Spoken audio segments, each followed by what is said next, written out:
In the words of the legendary Lou Gellerman, hello, dog fans, and welcome to the Sound the Siren podcast because everything matters, including when the number one team in the country is in town and you have a marquee matchup that the whole country is watching. Showing the fuck up. There was way too much red in that stadium on Saturday. I know I'm in saying this to our audience, probably preaching to the choir and not people, but the message needs to be, sent to our season ticket holders. If you're going to sell your tickets to a big game, make sure it's going to a Husky fan athletic department. If you have a chance to create like a specific secondary market for dog fans, please do so, because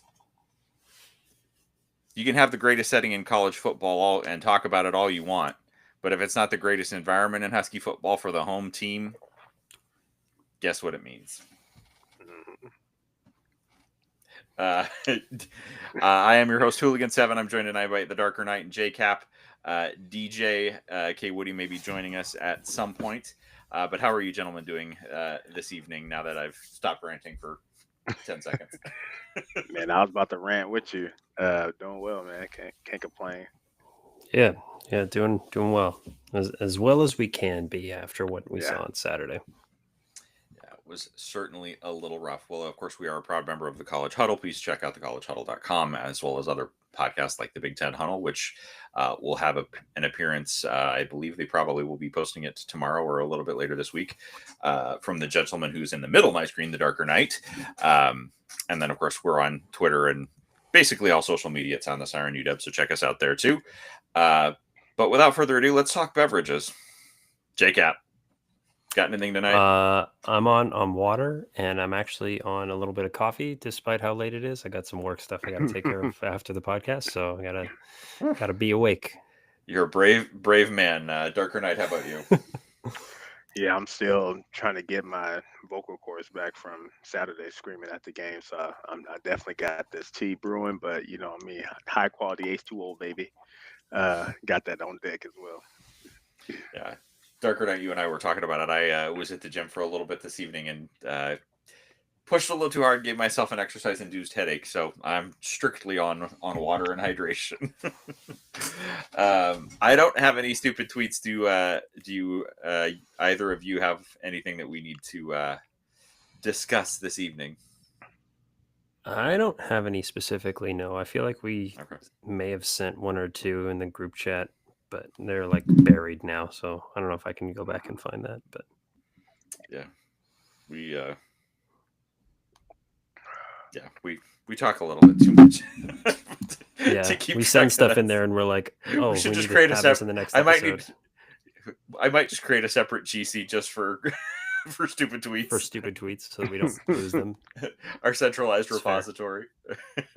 All right, well, let's go ahead and move into Husky Couture, and we'll start with one that was spotted today by the Darker Knight. That's cold. That's and cold. Home Field Apparel is at it again, just breaking bank accounts.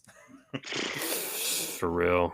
The back of the jersey or the back of the coat. That's just the jacket. Oh my goodness, look at that. I mean, come on.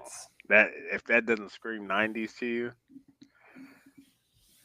yeah, it's very nostalgic for me. It takes me back to my childhood, watching games at Husky Stadium, wearing big puffer jackets, and I still got Apex and starter jackets, kind of similar, and that one hit home for me, and I was like, man, if I'm gonna add this to cart and I'm gonna stare at it for a long time.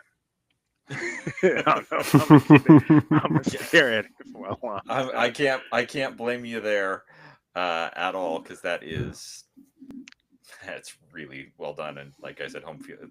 I noticed the Home Field Apparel little sleeve hit. Next one that I just happened to be, JCap inspired me the other day. He sent a hat to the chat, and I'm like, oh, let's see if there's new Husky merch. Spotted this one on the bookstore. Just the pretty simple bow down with the best boy in college football right in the middle. what else needs to be said. But JCap, I think No, this might have been the one. this one is this is one of my favorite ones. I'm definitely gonna have to buy this. But the purple wool with the brown brim, and this I think is my favorite Husky logo of all of them. Yeah, I mean there isn't really much else to say about it besides it's beautiful. I like the strap back too. Also, honorable mention Husky Couture to the new honor and support alternate uniforms that are up for sale now. Probably my favorite alternates that we've had in a while, except for the black first alternates that we had after we switched over to Adidas. Those ones are pretty sweet, but the new ones for the Salute to Service game against Purdue are pretty sick.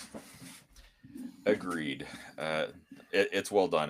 There certainly are far worse military honoring uniforms, like across the ones sport. that Miami will be wearing for theirs. Did you see? They're just all camo. There's no Miami colors on them at all. It's pretty gnarly. That's unfortunate, but their primary colors are also green and orange, and so it's not that great It's to fair. begin with. So, how big a downgrade is that actually? But let's go back and talk. I ranted a little bit about it to start the show, but let's talk about what we saw on Saturday on the field as opposed to off the field. On the field, you know what? I was happy to see how Jonah ran. I was very unhappy to see how few times we gave him the football. Yes, he didn't run enough, Jed. Yeah, exactly. I feel like it's just kind of a common theme in big games. And Jed tries to do too much with the play calling and tries to be the smartest guy in the room, but he doesn't have to be. I mean, Jonah's the best running back in college football, and you only give him the ball 13 times is pretty insane. Chris Peterson syndrome. Yeah, and I was pretty pleased with the way that Damon played. Obviously, they made it a very big point of emphasis to keep him in the pocket and contain him and take away his rushing lanes, but he continued to stand in there and throw the ball. And as has been mentioned in every press conference after that game, that they need to coach him that an incompletion is okay sometimes, and you don't need to take the negative play. And I mean, this is only his sixth start in college football, so he'll learn. But overall, the way that he played and the way that he was very accurate with the ball, didn't ever put it into harm's way, even when he was rushing. There was never any threat of turnovers, and to have the number one team in the country with the defense that they have come into your building and not cough the ball up once is impressive and encouraging moving forward. I thought the receivers stepped up and played very well. Desmond Roebuck's going to be a problem over the next few years for sure. And then obviously Dylan Robinson got left out there on an island with Jeremiah Smith a few times, and nothing really came of that. I mean, granted, some of that was the game plan that Ohio State came in with to let Julian get those easy completions and really ride their running game and all that kind of stuff. But still, to not have Jeremiah really break the game open in any real meaningful way besides the 5 to 7 yards that they were giving him for free on the sideline he had to for a lot of the second half. It was he was working for him for sure, but there weren't any cheap ones out there. You didn't have a Omari Evans blown coverage 59-yard touchdown out there. It was a close game to the end, but yeah, I mean, I was a blown call more than a blown coverage. Yeah, for sure. But overall, I was pretty impressed with the way that we played. If you had told me before the game that we would only give up 24 points to Ohio State, I would have taken that 100 times out of 100. I did not expect us to only put up 6 points. Granted, some of that was self-inflicted with penalties, and then the worst fake field goal call I've ever seen in my entire life. Not only the actual play call, but the down and distance that we called it at was a problem. But overall, I walk away from the game as far as on the field more encouraged for the next 2 years than I am upset about losing the game. So I know there's no moral victories, but I'm happy with the trajectory of where the program's headed over the next couple of years for sure. Yeah, it was well, one, just arriving to the stadium, um, perfect weather, but first thing I did was look in the stands and seeing all that red, and I was like, what is happening right now? That was disappointing to start. I think us as fans first, we failed those kids. Um, just we didn't create the home field advantage it should have been to help them. So a lot of folks I seen complaining. I was like, hey man, if you weren't in there trying to make it happen, I don't want to hear that. The kids fought. I appreciated, the growth this team showed, especially in the trenches. I think the trenches we were even. Like I didn't see Ohio State giving us much of any issue at all until they brought some, spy type coverages. But I think the game just came down to situational execution. I mean, just like JCap said, I mean, early in the game, you have a chance to go up 6-0. You have all the momentum in the world. And, for whatever reason, you decide a fake field goal is great in this opportunity. I just felt it was forced and way too early. Just was like a panic coaching move where you just didn't need to be there. Like you can be aggressive, but when you panic, your team can also feel that panic as well. It's like we didn't need to do that. The team was playing well. The game was in control. Like you didn't have to do that. You didn't do enough to.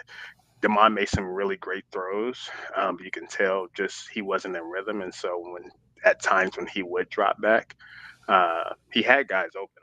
I'm not gonna say Jed didn't call good plays because rewatching it, like he definitely had guys open, but his progression and his reads weren't taking him to those spots all the time. I've seen a lot of in cuts. I mean, the receivers were winning their one on ones. I mean, there's not many reps they didn't win. They were open. So doing that, not giving a good balance with Jonah. Jonah didn't have a chance to get in rhythm either. Yes, he had 100 total yards, but he could have had a way bigger game, had way more impact on the game. Um, leading up to this game, I said in order for us to really impact the game offensively, we need to do a lot more pre-snap movement, show them different things such as bunch formations, get them to show their hand and man their own zone. They did a little bit of that, but then I seen Jed went away from that, especially in the second half, which I didn't understand. We didn't get our running backs, really a chance to impact the game like we should have. Like, why didn't Jordan Washington play more?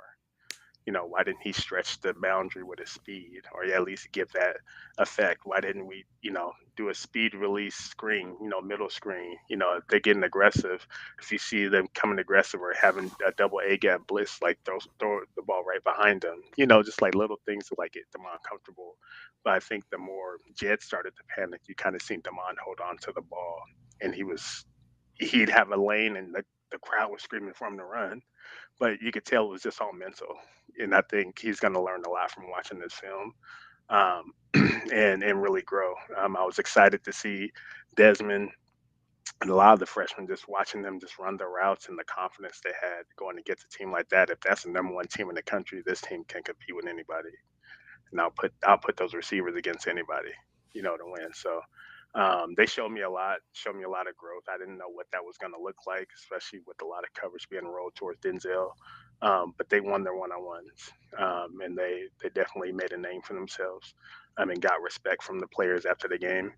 Um, it's unfortunate we did leave the game with a couple injuries, both offensively and defensively.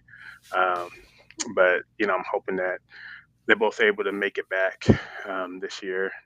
And then on the defensive side, like Dylan Robinson, man, what can you say, man? I mean, as a freshman holding his own, sometimes on the island, sometimes not, but just being physical, being a presence out there, showing that he can line up against both Cardell Tate and Jeremiah with no fear.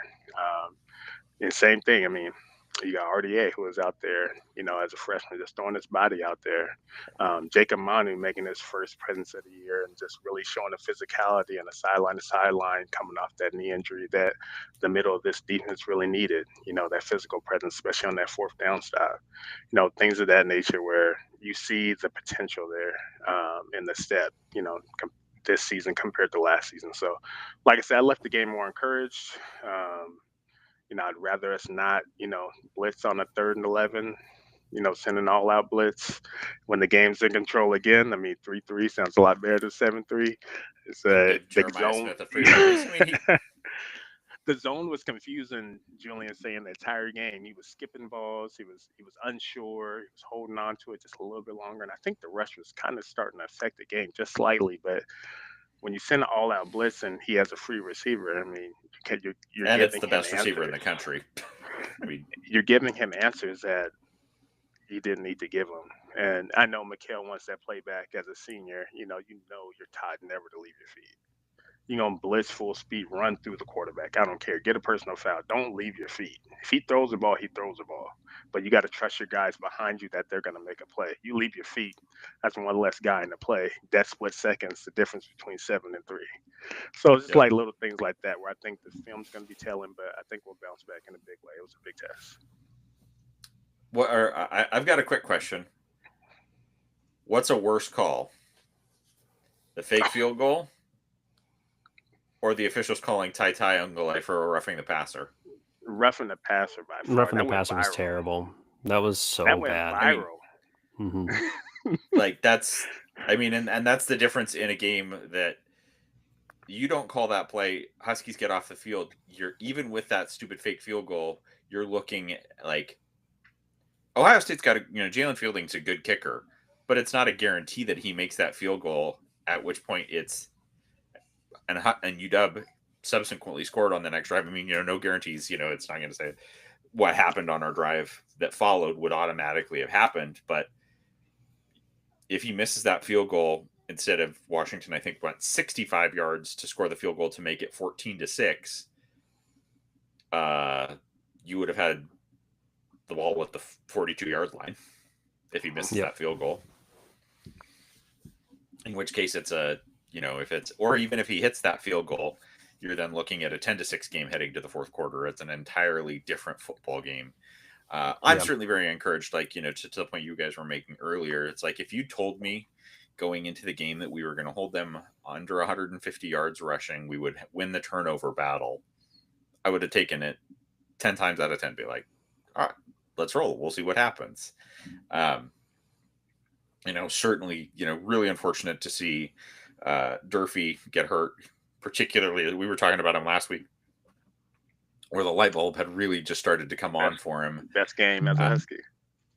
And then certainly with Carver, the concern that I had is I think, some of our struggles on offense in the second half, like we were not anywhere near as good on offense in the second half as we were in the first. And I think, no disrespect intended to Maximus McCree, but when you lose a starter, you lose a starter. Like that's, and we're not especially a starter that's that experienced and has played that much ball, exactly as Carver has. Yeah, luckily, I mean, and that's all off the ground. Yeah. I mean, and to me, it's all the more reason, like, where I have that question mark with Jed. It's like, okay, what's easier to do as an offensive lineman, pass block or run block? You lost your starter. The game was not by any means out of reach. I don't know what the touch breakdown or how many attempts they gave Jonah in the second half, but it was not a lot. Yeah. I mean, I noticed quite a few times too that he wasn't even on the field. I mean, no disrespect to Adam, but I mean, when you have Jonah, for him to not even be on the field in some of those red zone goal to go situations seemed a lot crazy to me.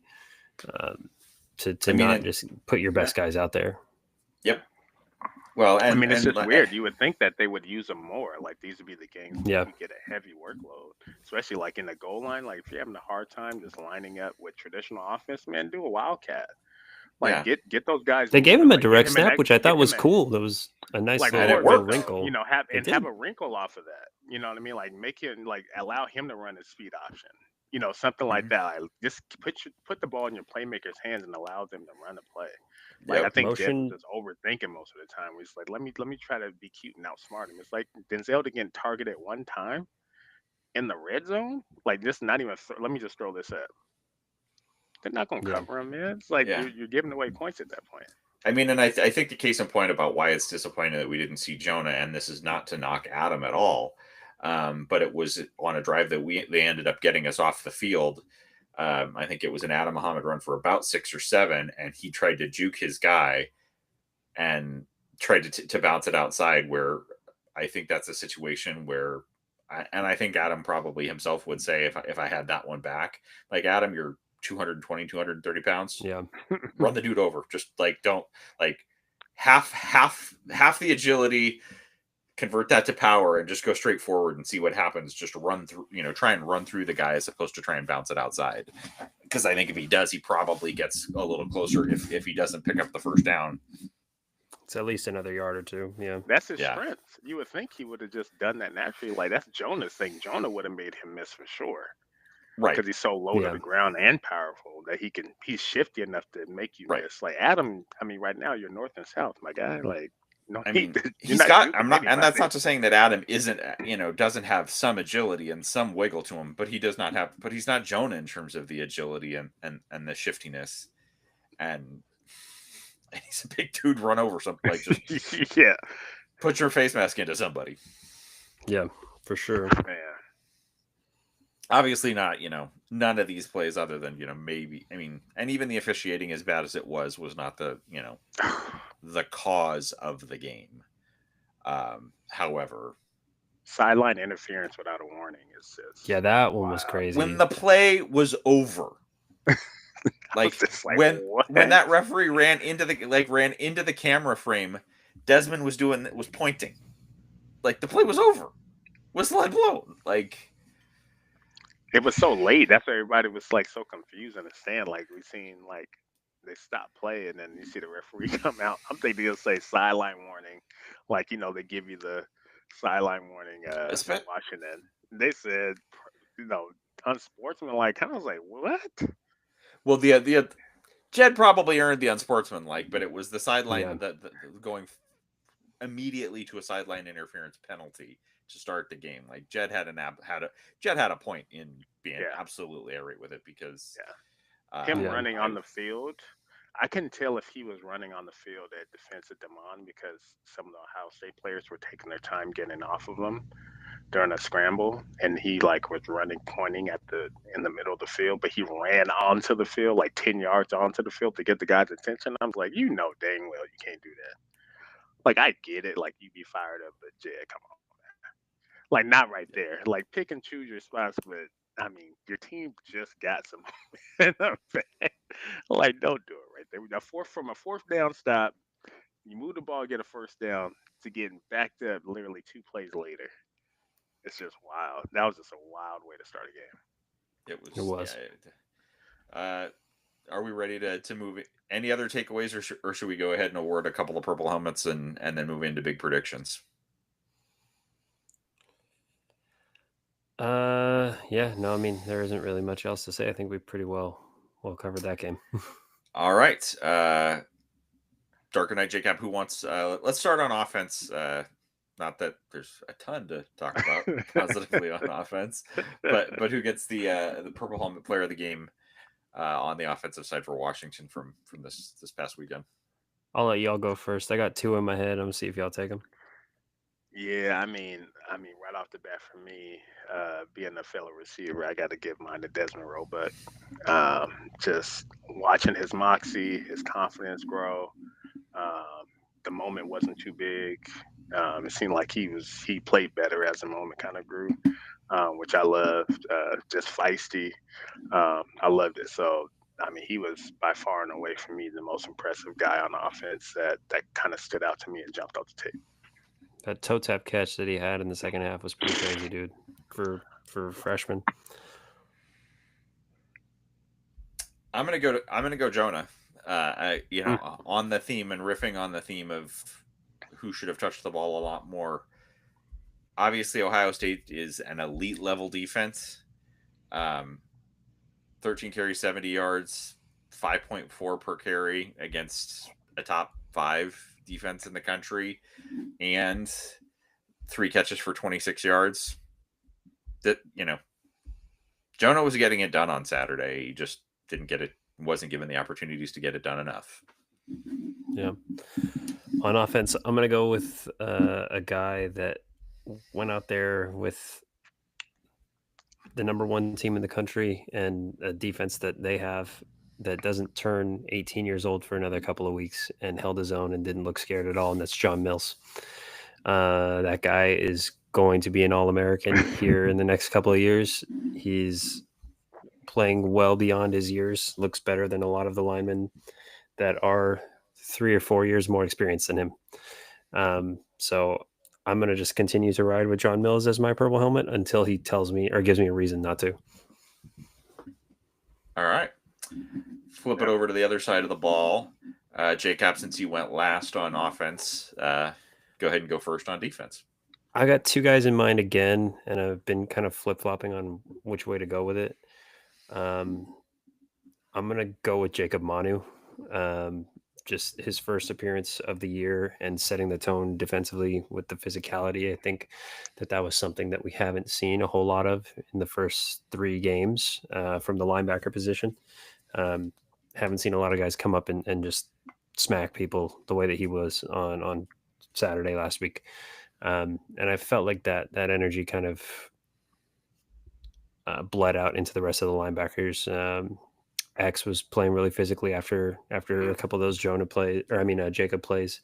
And I think that bodes well moving forward, especially if Buddha is unfortunately out for the rest of the year, like Jed said.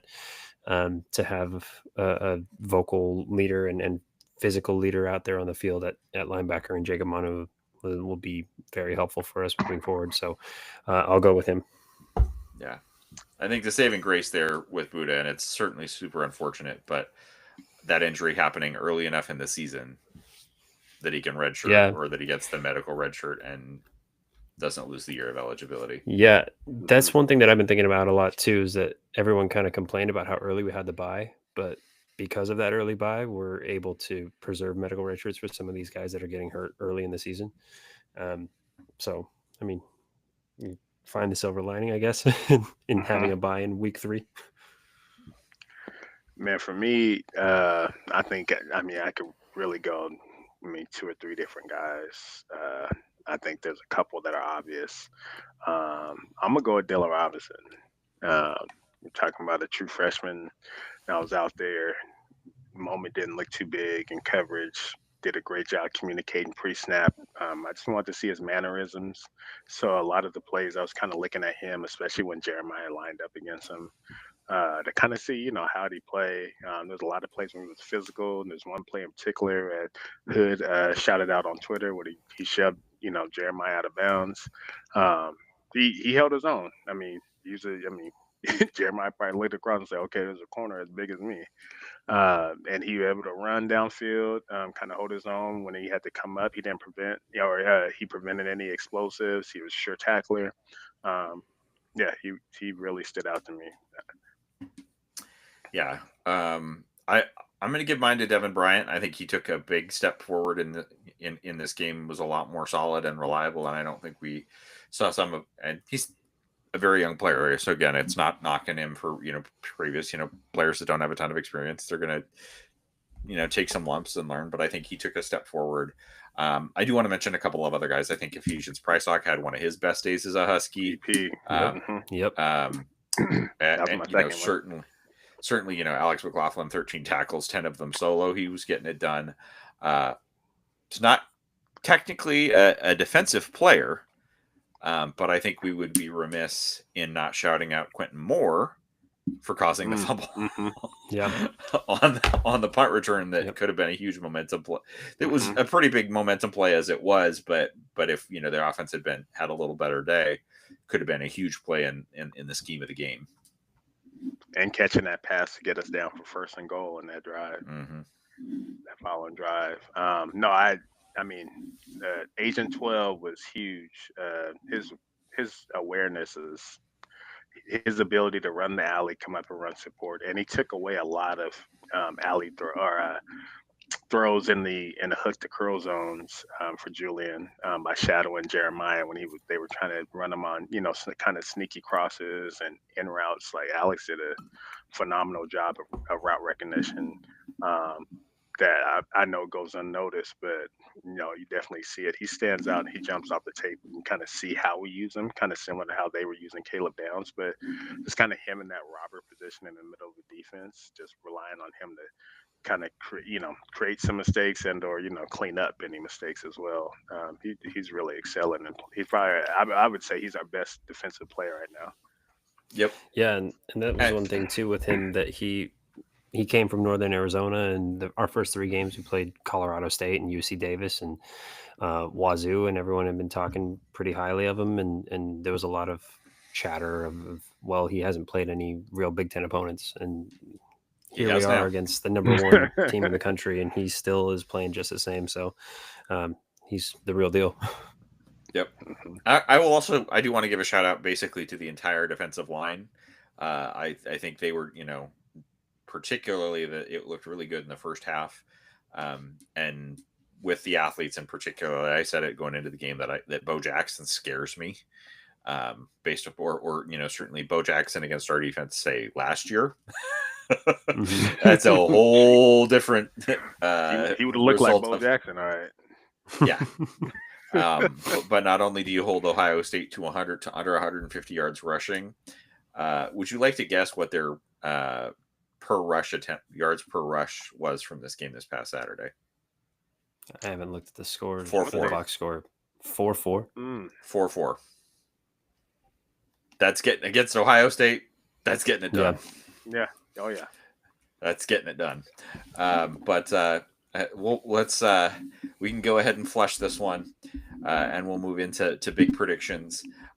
Starting with a 9 a.m. game on Fox, and that is the Wisconsin Badgers traveling to Michigan, who is a 17.5-point favorite. The over/under on this one is 43.5. While you guys talk about it, I'm pretty sure that this is a named rivalry game. Yeah, I think it's the Little Brown Jug.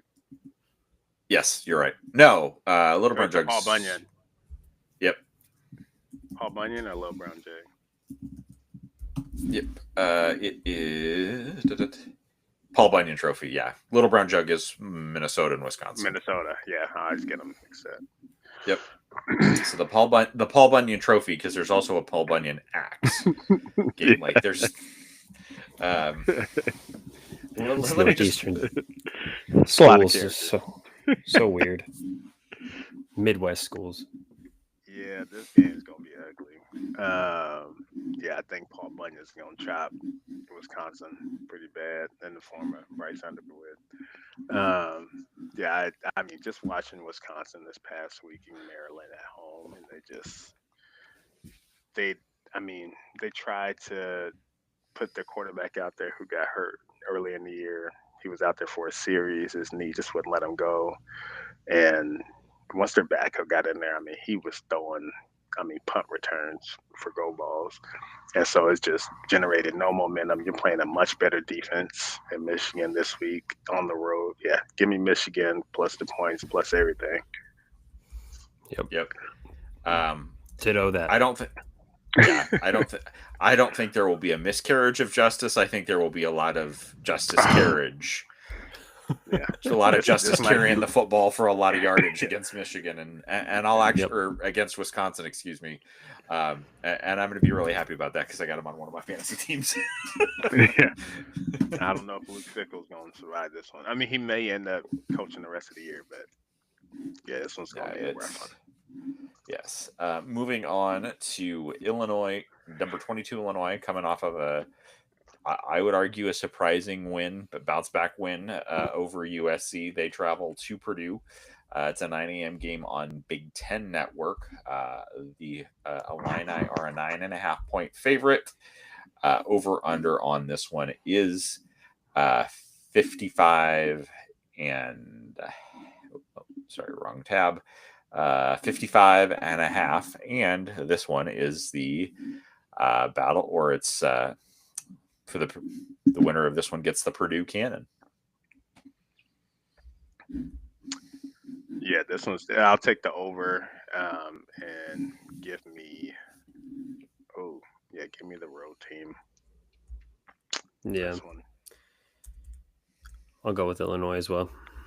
Yeah, Purdue's shown more. I mean, the ability to score, you know, in a much seamless way this year compared to last year. So I'm not going to say they're lifeless, but I think the home field crowd will help a little bit. But yeah, I just see Illinois being Not too much. not enough this year. Yeah, Yeah. no. And obviously, I agreed on Michigan. I'll take Michigan in the point. Michigan to cover. This one, yeah, Illinois.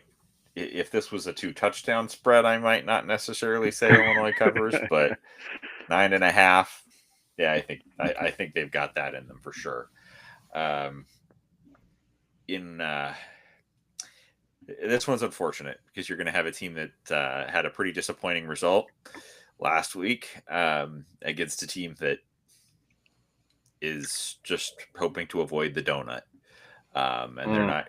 This is not a game where they get off the schneid, and that's number 7 Penn State traveling to UCLA for a 12:30 game on CBS.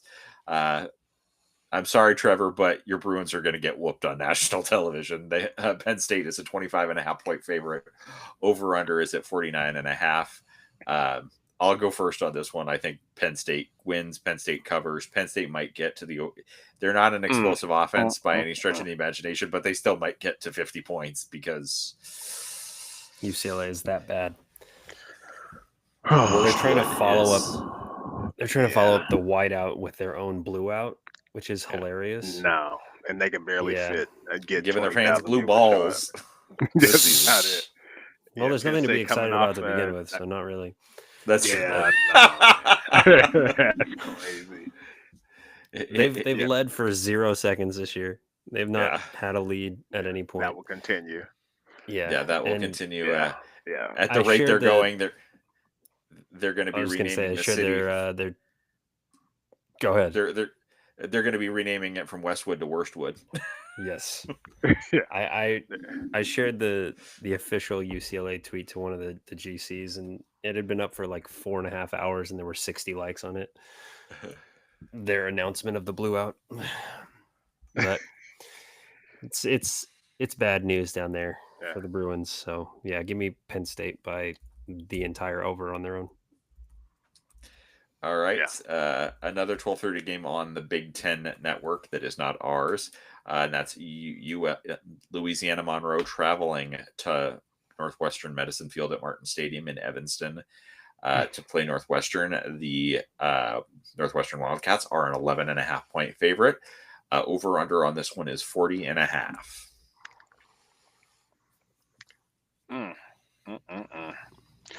Man, you know what?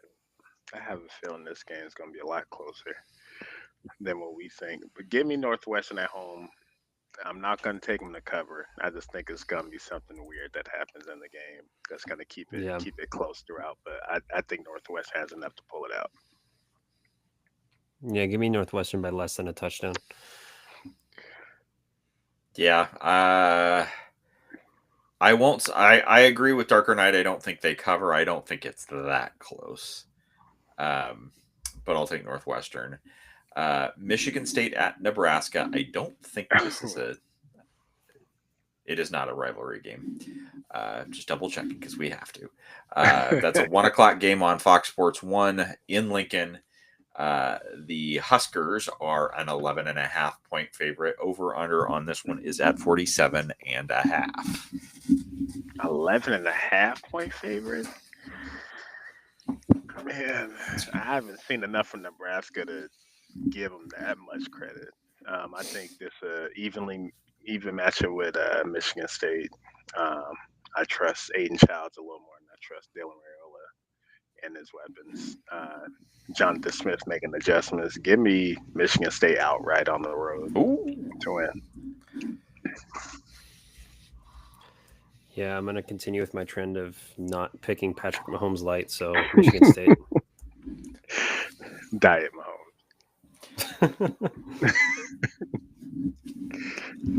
Just to be different, I'll say Nebraska wins, but does not cover. This one feels to me like I'll say it's the over. This one feels to me like a 30-27 one-score game, kind of some back and forth on offense, and then some periods where both teams can't find their ass with either hand for stretches. But yeah, I'll take the Huskers to win this one. And then moving on to the late game in the conference this weekend. Obviously, we haven't talked about it, the other 12:30 kick, because we'll talk about that at the end because it's the game we're in. But at 4:30 on NBC and Peacock, Minnesota travels into the shoe. The Buckeyes are a 23.5-point favorite. Over under on this one is 44.5. 44.5. I think Minnesota finds a way to, I don't see them hitting any explosives down the field, but I do think they have a quarterback who's seasoned, who can move the chains enough and keep the game interesting. I think Ohio State wins, but doesn't cover. JCap? Yeah, I'll go with Ohio State, but I don't know. Give me Ohio State to cover. Yeah, I think the concern for Minnesota is, particularly, I think Darius Taylor is still out. Come on, Cam.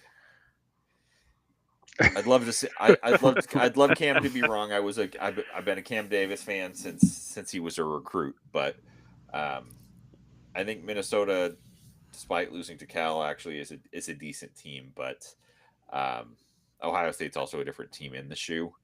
I think Ohio State wins. I don't think they cover, but I'll take the over. This one feels to me like Ohio State's going to win by like 17, kind of 38-21-ish, maybe 38-17 kind of feel.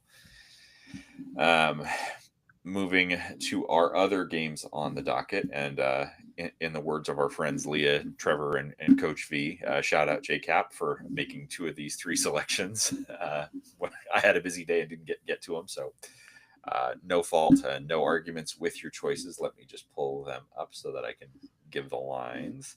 And that is in a rematch or a Kalen DeBoer looking for revenge from last year. Number 16 Vanderbilt travels to Tuscaloosa for a 12:30 game on ABC. Alabama is a 10.5-point favorite. The over/under on this one is 56.5. I don't think Bama loses to Vanderbilt back-to-back years. I don't think they lose to them on their own home field. But I also know that Kalen DeBoer has a tendency to lose games that he should win and or keep them close when he shouldn't. So give me Alabama by a field goal. Yeah, I think, Alabama's on a heater right now. And, I'm sure they're looking at it as a revenge game, but Vanderbilt's so well balanced, man. And the way they've recruited down there to have the athletes to kind of compete, it's just been pretty crazy to see. And Diego Pavia is, dude's tough. He's gritty. You're not going to rattle him. And they definitely have enough to keep it close. I think they can play keep away and kind of keep the score as low as possible. I think that's the way Vanderbilt wins. But I'll take the Tide in a close game at home. I think they win by a touchdown and a late cover. I agree. Yeah, I think that. Yeah, I think it's a late cover, or I think they just missed the cover. I think Bama wins by 10. For Kalen's sake. Yeah. That's not why I'm saying that. I'm not saying for Kalen's sake, but you could beat Georgia and lose to Vanderbilt, and them demons and them fans coming right back at you. What do you know? A ranked on rank game in the ACC, and that is the number 3 Miami Hurricanes traveling up to Tallahassee to play number 18 Florida State. Miami is a 4.5-point favorite. Over under on this one is 53.5. Florida State is coming off I do want to shout this out, and we'll shout it out in our next game as well. But pretty cool for Virginia wearing their throwbacks from 1995 throwback uniform set to 1995 when they upset Florida State to do it again. That said, a little crowd control. That was probably the most dangerous field rush that I have ever seen. The quickest field rush I've The quickest. I mean, like it's partially, partially the hill. But I will also shout out to a couple of, I don't know who exactly it was on West Virginia's defense, but they basically protected Squirrel White from their fans because of how fast their fans were in the end zone to rush the field. Like they made sure that their opponent didn't get hurt. That's a pretty exemplary display of sportsmanship by Virginia in that one. But whew, that was kind of scary. But Miami at Florida State, darker night. You taking the Noles? Absolutely. I think the best thing that could have happened to Florida State is that game in Virginia. It was really sloppy. They were down early by double digits and had to find a way to come back and kind of keep the game interesting when they know they should have won. I think that left a bad taste in the mouth. Miami's sitting pretty high right now. They played some really good teams, especially Notre Dame. So it's definitely going to be more of a physical in the trenches type battle. But I think Tommy C does enough in the end, and the Noles win the game at home. Yeah. I think I'm gonna go with Miami here. I think the lead up to this game online is going very well. Hooligan sent you a few tweets earlier today. Oh boy, those fans don't like each other, and it's fun. But yeah, give me Miami. All right. Well, can't believe you. I'm sorry. Mario Cristobal never met a clock he couldn't mismanage. I'm banking on that. That's true. So that is true. I'll take Florida State to get this one done at home with a Mario Cristobal special included to just Mario get a Mario. Take a knee when he's supposed to spike the ball. He'll do something. Yep. But we talked about so we'll move on to our last bonus game, and that is number 24 Virginia, fresh off of that upset of Florida State, traveling to Louisville for a 12:30 game on ESPN2. The Cardinals are a 6.5 point favorite. Over under on this one is 62.5. Oh, that one's tricky. 62.5. That's a lot of points. Louisville's good at home. It's going to be a high-scoring game. Give me the over, and I'm going to take Louisville to win at home. Yep, I agree. I'll take the Who's. I'll take Virginia. Virginia Right could be away, a little. Virginia could be a little sneaky this year, if they get this one, I'll real quick run through their remaining schedule because you could be looking potentially at a Virginia team that makes the ACC or at large, or at least gets to the ACC championship game. Because here's an interesting. So they've got a bye next week, and then they play host to none other than the Washington State Cougars. The day we play Michigan. They're then at North Carolina. Things are not going well for Belichump. They're at Cal. Belichump. That's disrespectful. That's the GOAT you're talking about. The GOAT. He's talking about Steve. Okay. I'm talking about both of them. They do have an interesting test against JKS, traveling to Cal. Then they're play Wake Forest at home. They're at Duke, and then Virginia Tech at home to finish the year. So Virginia could get it. Virginia could make some noise. So let's go ahead and move in to the aforementioned game that we will be paying the most attention to on Saturday. And Washington travels to Maryland for a 12:30 game on the Big Ten Network. The Huskies are a 6.5 point road favorite. Over under on this one is 54.5. Your thoughts? Definitely going to be over. I think that's primarily due to the dogs. I think this Ohio State game not only was a measuring stick, but it left a bad taste in their mouth. They know they left a lot on the field. Although we did lose some guys, we're also getting healthy in other positions. We're getting guys back that are going to be way more motivated to play and make a statement on the road. While I do, I think Maryland has a really good team as far as Malik and him being young, kind of being a young phenom. I have seen him with happy feet when he gets pressured. I think we have the advantage in the trenches because while I do think Maryland is athletic, I don't think they're as physical, especially not nowhere near as physical as Ohio State.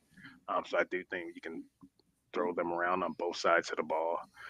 So I see us being very disruptive in this game. I do believe it's a game for better part of 2 quarters, but I think the dogs pull away. So I'm going to say Huskies get a big win on the road. I'm going to say 45-27. Yep. I mean, I certainly think in terms of the scouting and what I've been able to see of Maryland so far, certainly been very impressed with Malik Washington. They do have some good receivers in Octavian Smith and Jaleel Farouk. Fleming's a good tight end.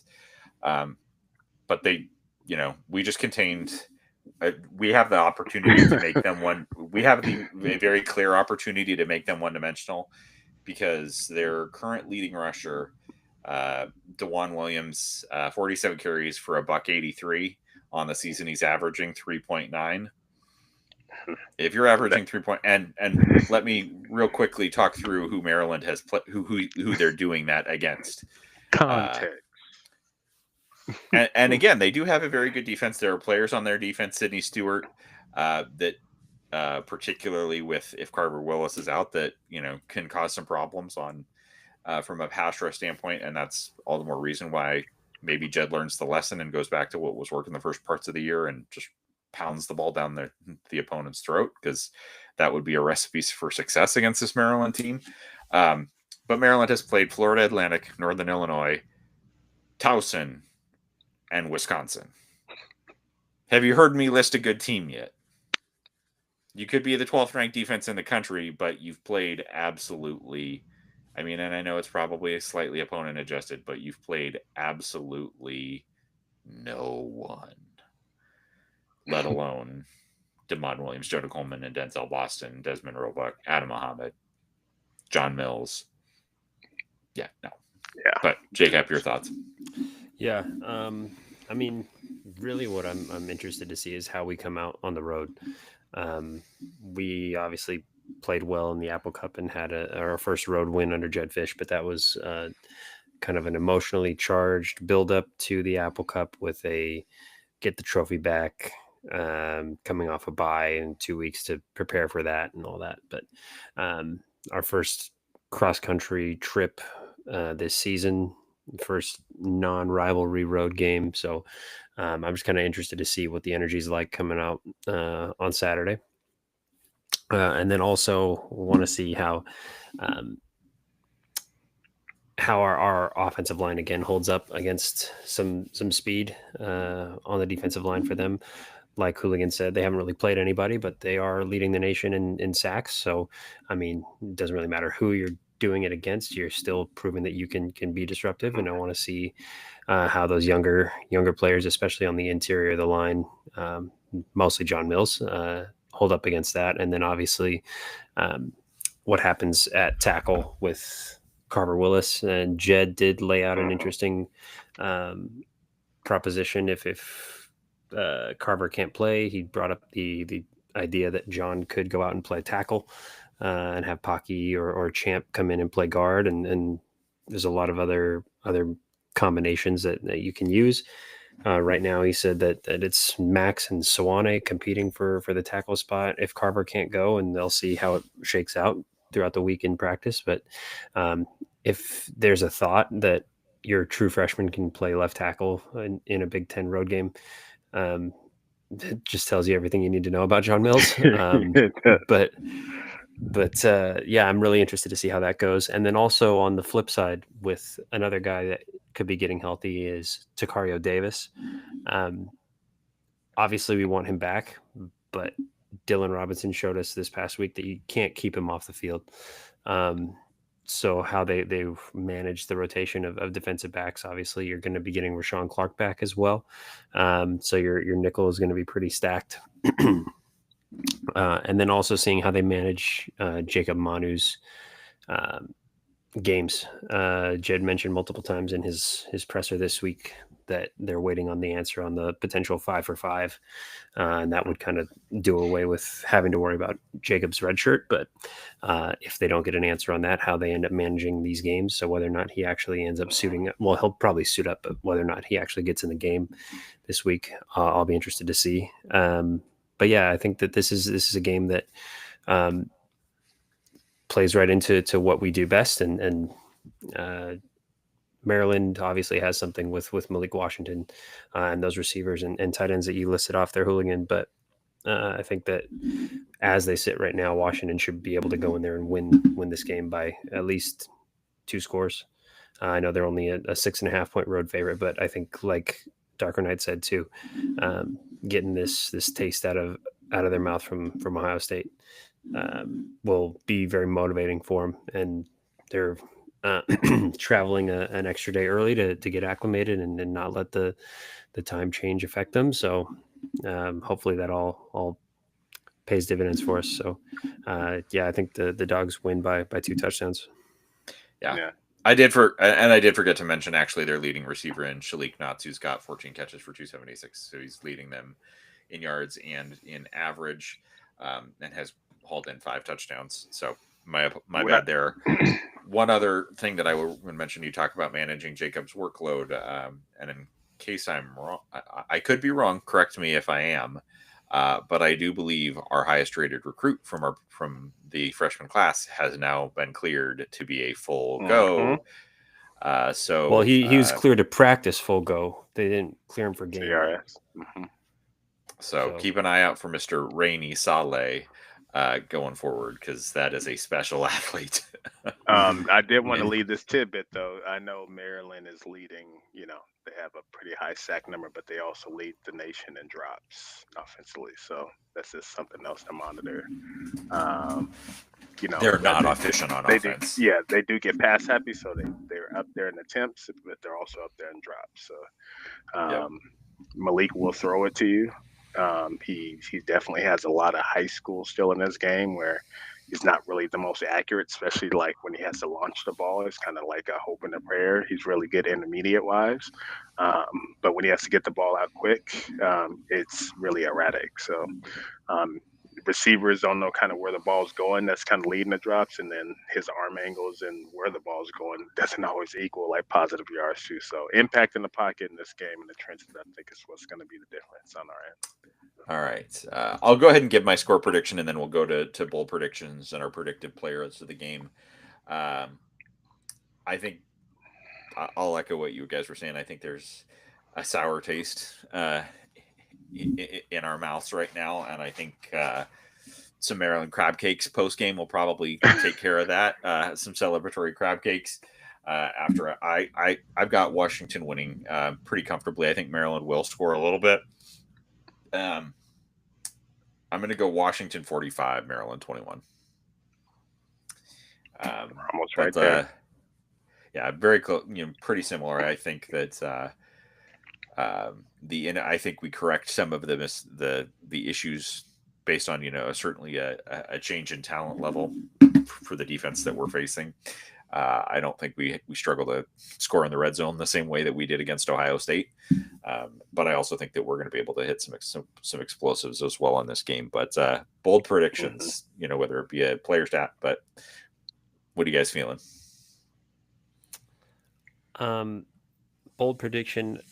I think that Jed kind of gets his head out of his ass maybe a little bit.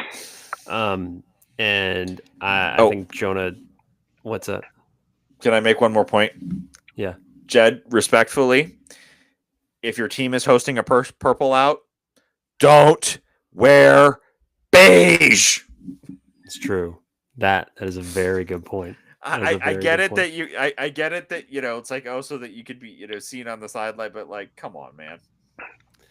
I like that Tony Castricone tweet with all the purple. It said, "Don't be that guy with the yellow." And then I can't remember who it was that quoted. It was I like think it Jed was was at the literally that Come guy. at the Coach Fish. Man.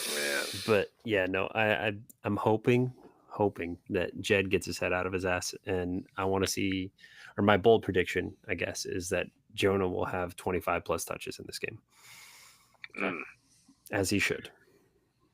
Yeah, I think you're going to see a lot more designed runs for Damon to kind of get him back, because Jed is a player's coach, and he's definitely going to want his guys to get their numbers kind of back on track after a subpar week. So I'm expecting between Damon, Jonah, and Denzel, I'm expecting 6 touchdowns between the three of them. Sheesh. Yeah. All right. My bold prediction.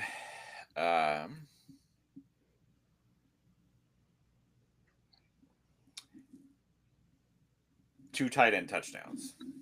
Ooh. I think, and I think Decker's going to get one, and I think Quentin's going to get one. That'll be my bold prediction. But nice. Predictive purple helmets for this one. Who gets the who do we anticipate to be the player of the game on offense? We'll start on defense since we started on offense the last time. Let's go defense, and then we'll flip to the offense to close it out. On defense, I'll go with Jacob Lane. Zach Durfee missing is going to create a big opportunity for Jacob Lane.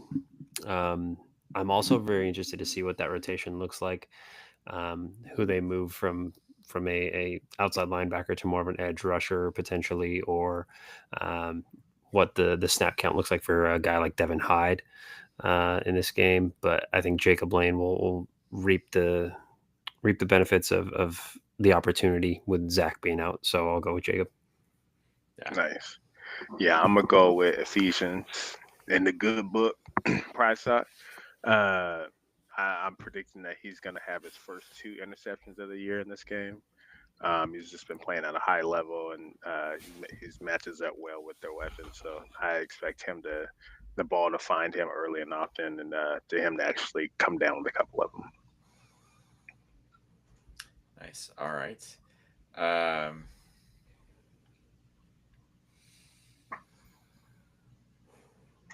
like that. I'm going to go with Devin Bryant. I think he builds on the performance from, kind of regardless of, if Manu goes or dresses, or if we do see ZRS in there a little bit. I think Devin Bryant builds on a good performance from Ohio State and continues to progress and show some of the talents that he brings to his talent, athleticism, and strength that he brings to the table. All right, offense. I guess off my bold prediction, I'll have to go with Jonah. But like I said before, I'll ride with John Mills until he gives me a reason not to. All right. Yeah, on my end, give me Denzel to have a huge bounce back game. I think he goes for well over 150 and at least a touchdown. All right.